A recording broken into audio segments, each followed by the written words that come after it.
คำถามข้อ5อยู่ระหว่างผ่ากลางและจุดหุ้ม A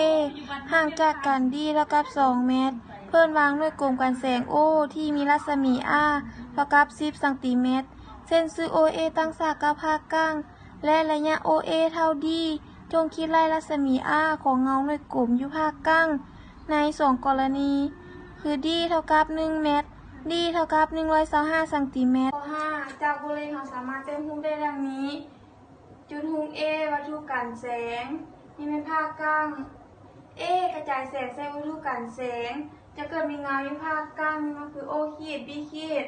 แล้วเพื่อให้ซ่องหารัศมีของเงาด้วยกลมในภาคกลางจะเท่ากับเท่าใดจากเราสังเกตเราเห็น2รูป 3J คือ A B O A B ขีด O ขีด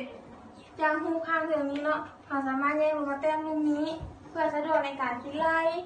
อิงตามหลักเกณฑ์ตาเล็ดอัตราส่วนหุ้มใหญ่หารให้อัตราส่วนหุ้มน้อยจะได้ AO หาร AO ขีดเท่ากับ BO หารให้ B ขีด O ขีด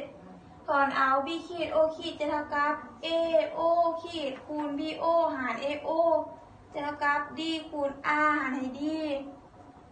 กรณีที่1เพื่อให้ซ่องหา D นี้เท่ากับ1 เมตรจะเท่ากับเท่าไหร่จะได้ B 1 ขีด O 1 ขีดจะเท่ากับ D คูณ R หารให้ D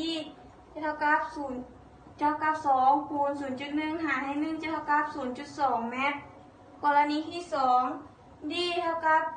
1.25 เมตรจะได้ B 2 ขีด O 2 ขีดจะเท่ากับ D คูณ R หารให้ D จะเท่ากับ2คูณ 0.1 หารให้